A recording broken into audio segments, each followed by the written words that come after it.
Ciência é o estudo dos seres vivos, do ambiente em que eles vivem, do ecossistema, dos animais, da vegetação. Um estudo assim pra te saber melhor as coisas. O estudo do mundo inteiro, ou do universo, né? É o estudo da vida.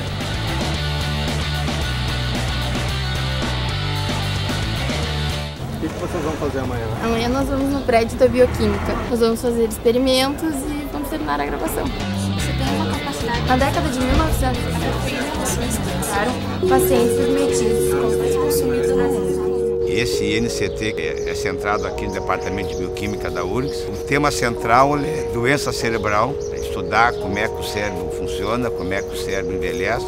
Vai chegar uma gurizada de uma escola pública aqui de Porto Alegre para entender os nossos experimentos. Vamos fazer ciência, então? Vamos!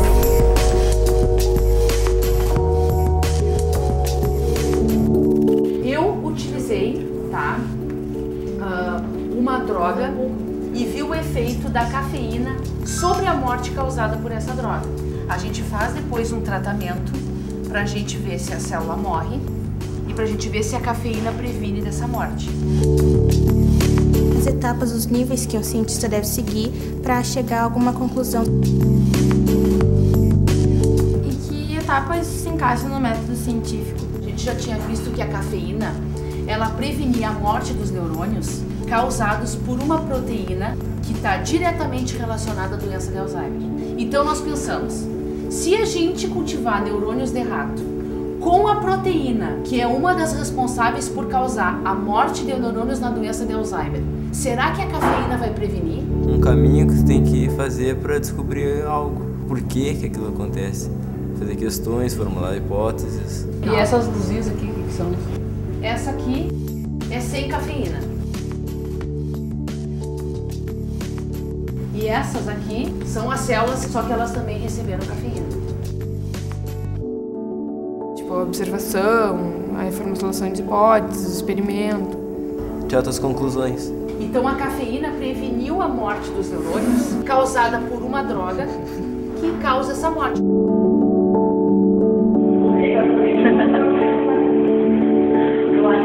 Qualquer pessoa sendo interessada pelo assunto pode ser um cientista.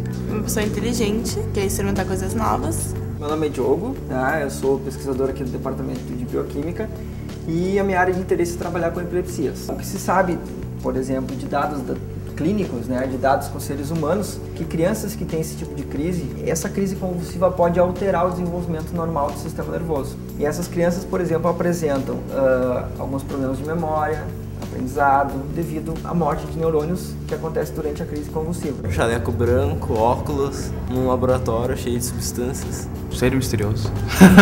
Aquele cara malucão assim. Um vai ter a crise convulsiva e não vai ser tratado com nenhuma droga, e o outro vai ter a crise convulsiva e vai ser tratado com a droga. A gente vai deixar esses animais crescerem até a idade adulta e aos 60 dias a gente vai começar a investigar o cérebro deles para ver o que aconteceu. Aqui na verdade a gente tem algumas imagens do que aconteceu com o cérebro daqueles animais depois da crise convulsiva. Essa imagem que eu estou mostrando para vocês é de um animal que não sofreu crise convulsiva. Praticamente a gente vê um fundo escuro, não tem nenhuma marcação. Um animal que sofre aquele tipo de crise convulsiva vai ter um monte de marcações verdes mais claras aqui. Todos esses pontos que vocês estão vendo aqui são neurônios que estão morrendo. É uma pessoa normal como qualquer uma, só que a primeira imagem que vem quando se fala em cientista é essa. Desde quando a gente é pequeno, a gente aprende que cientista geralmente é uma pessoa assim. E o que a gente tem visto até agora? Que esses animais que sofreram crise convulsiva, eles apresentam uma alteração de memória e aprendizado. O que a gente busca, assim, a longo prazo com essa pesquisa é desenvolver, na verdade, drogas e metodologias, enfim, que possam evitar esses danos. Através de estudos com humanos, tá, se descobriu que as pessoas que praticaram durante sua vida exercício físico regular, durante o seu envelhecimento, elas tiveram uma melhor saúde cerebral. Neurociência é mais para o estudo do cérebro, da estrutura, o funcionamento, todas as doenças que acontecem, como funciona. Logo que você coloca esses animais na caixa, naturalmente eles buscam a rodinha para fazer atividade física. Após 30 dias de atividade física, a gente vai normalmente, ou a gente faz uma intervenção nos animais, ou a gente leva os animais para fazer avaliação de comportamento, sempre em relação com os animais que são sedentários. A gente coloca os ratos na piscina aqui e eles têm 60 segundos para achar essa plataforma submersa. E a gente vai treinando eles durante 4 dias, 5 dias, conforme, e eles vão aprendendo a achar a plataforma escondida. Aí mostra que a memória espacial deles está funcionando corretamente. Efeito de doença, esquizofrenia, Alzheimer. A neurociência passa um conhecimento para educação física para neurociência e assim vai. O que tiver em relação ao cérebro. A estrutura do cérebro do roedor é a mesma que a nossa? Muito semelhante ao cérebro dos humanos. Pessoas que fazem atividade física têm um cérebro mais saudável, tem uma melhor função cognitiva. Durante o processo de envelhecimento, ele consegue ter menos perdas cognitivas. O exercício realmente ele traz benefícios importantes para a função cerebral. Aqui no Brasil, aqui em Porto Alegre, nesse prédio aqui do lado, se faz uma ciência de padrão internacional.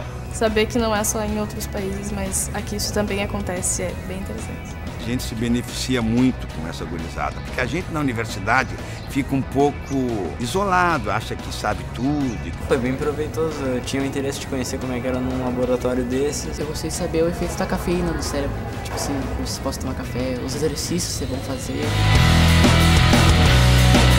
E é importante a gente entender que essa gurizada às vezes tem capacidade de propor ideias, propor experimentos, de forma absolutamente fantástica. Aquela coisa de ter contato, sabe? Eu poder estar acompanhando se dá errado, se não dá errado, se dá certo, sabe? E saber que nem sempre tá certo é o melhor caminho, entendeu? Às vezes os erros te levam mais longe. E eu nem saberia te dizer se a gente não aprende mais com eles do que eles conosco. A gente veio pra cá com uma ideia muito básica do que era ciência. Interessante pra gente saber um pouco além do que a gente vê na escola. Existem várias evidências que a gurizada hoje em dia não tem saco pra ciência. Eu acho que vindo pra cá é uma coisa muito mais compensadora do que simplesmente uma sala de aula. Acha que a ciência é uma coisa sacral, é uma coisa que não tem criatividade, não tem intuição, não tem ilusão, não tem entusiasmo. Laboratório, pessoas procurando coisas. E a gente pode ter uma noção de que coisas, como... Fazer ciência é uma coisa lúdica, é uma coisa agradável, é uma coisa importante. De qualquer forma, a gente sai daqui olhando de um jeito diferente. Tu veio olhando tipo, ciência. Aqui tu sai e acha super interessante. Fazer ciência é como dançar, é como ir ao cinema. Qualquer aluno, sabe, quando vê acontecer, é uma coisa muito mais emocionante. Eu acho que ciência passou de ser uma coisa, pra mim, sabe, de aula de biologia, aula, sabe, laboratório, para ser uma coisa muito mais essencial, assim, sabe? Eu consigo acompanhar isso.